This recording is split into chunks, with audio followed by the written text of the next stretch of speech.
basically a valid point to make about the whole King thing. Here's a question that I saw, did not realize until it hit the news a lot, was that it was very white.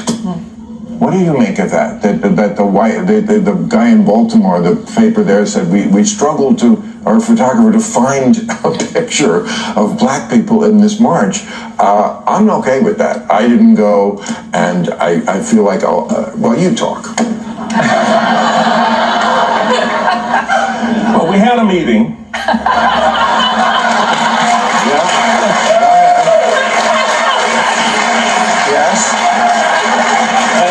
Let's just say it didn't go too well for white folks, that's all. Chesley made.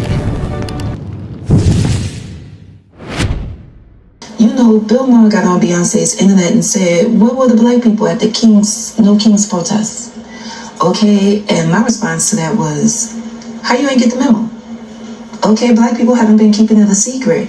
That not only were we disappointed, but we have decided that we are no longer putting our bodies on the line to be sacrificed to move this country forward. Somebody else got to do it. Okay?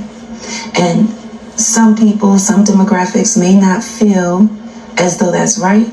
Okay, but we did the work before the election and after the election. Okay, and to be honest with you, if there is a block of people, if there's a community in this country known for pushing the needle forward, dragging the needle forward, sacrificing our children, our bodies, our jobs, okay, our health and safety, it has always been my community. Okay, so where were we? We were in the arms of safety, baby. Well, we gonna stay, because black people told you what was coming. Okay, because we've seen this shuck and jive before. We told you what was coming. Okay, if you want to know where we are and where we are now, we at home preparing for what's about to hit this whole country. Okay, because we told you and you didn't listen. And their playbook was black people fighting in the streets all summer. They wanted a summer of violence. They wanted all those video clips of black people being violent. And the entire black community collectively in one voice heard their ancestors say, rest, stay home. Don't go out in the streets. They collectively heard it, and they've all listened, and it was right. They have been dealing with a apartheid fascist state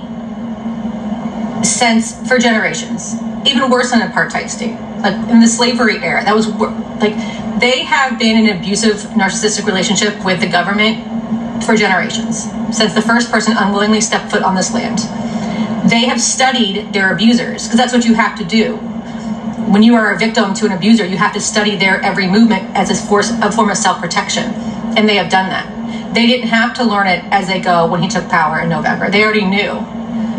What do you do when your abuser all of a sudden you hear him walking down the hallway and his footsteps are a little bit off, his breathing's a little bit off? You hide. You go and you hide in your closet. You go out the window and run. You get somewhere safe. They have gone somewhere safe. They're not resting. Is not passive. That is not passive protest. That is active protest. And it is working more than anything else that has been being done. It is more effective than I can think of anything else that is being done right now. Resting to me means staying home, saving your money, not spending your money at corporate stores, not buying local, shopping at local stores, going to local restaurants, supporting local businesses, building community, saving your dollars.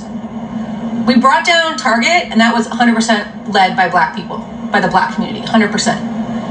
We made Disney come to their knees with just money in a weekend. Like, that is where it hits them where they hurt. We do not need people in the streets being violent. If you feel the call to be out there marching, go march. Do what you feel called to do, but that's not what I'm talking about. I'm talking about they wanted summer of 2020 visuals, and they didn't get it. Summer's over.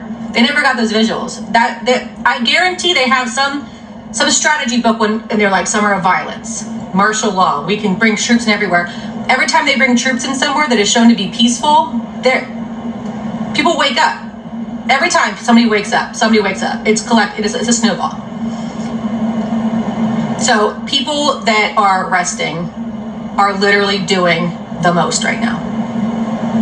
So thank you for everyone that engage with that post and are commenting on it. Those comments are literally like, I'm glad I've introduced some people to the term gray rocking. I'm glad I've put words to what people have been feeling, and that people in the Black community are validating that, like, finally a white lady gets it. To Bill Maher, why are you looking for us? Why in the world are you steady looking for Black people to bail you out of your... Stop looking for Black people to come out. We said as a collective, we ain't coming. This is your guys' mess to clean up. You broke it. Now you gotta fix it. And this just goes to show you that YT people did not listen. And even though they're always in Black people business, they never actually listen to what we are saying. We said the day after that election that we were done, that we were not coming. We are not trying to save you. We're not your superwoman. We're not the superheroes. We are not putting our bodies on the line. We are not putting our livelihoods on the line. We are not coming. We said that as a collective. Period, point blank. What's going on, fam? Hope all is well and you're having a good and prosperous day. So the No Kings rally felt flat. And the Blacks, we didn't show up. We sitting this one out and all the rest of them.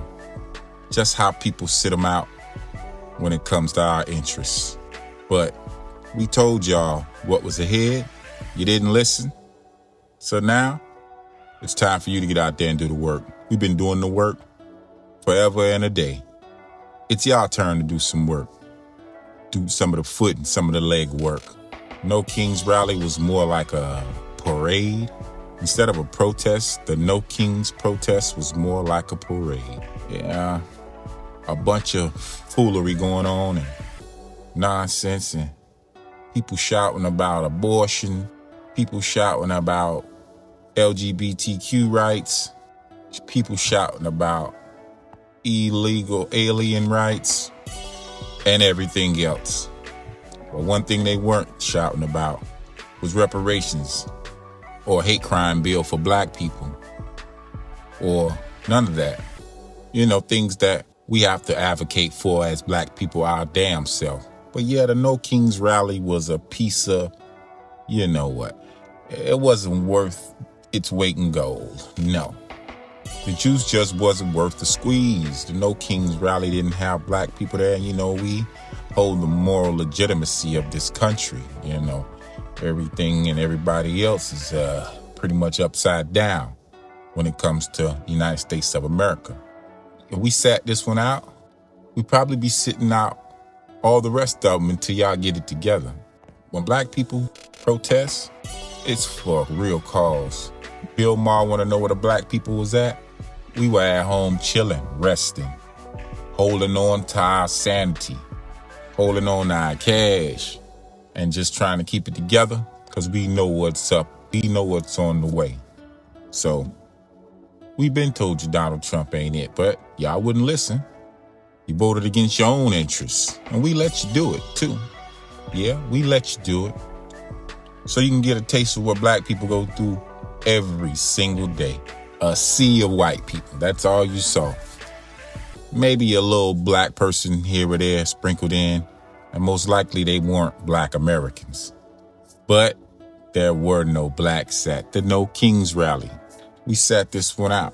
But that's all I got, guys. Let me know what you think about this video. Let me know what you think about the No Kings rally that fell flat on his face. Leave a comment. Let's get a conversation started. Subscribe to the bell. Click that like button. It makes a difference. Thanks for all that you do. Peace.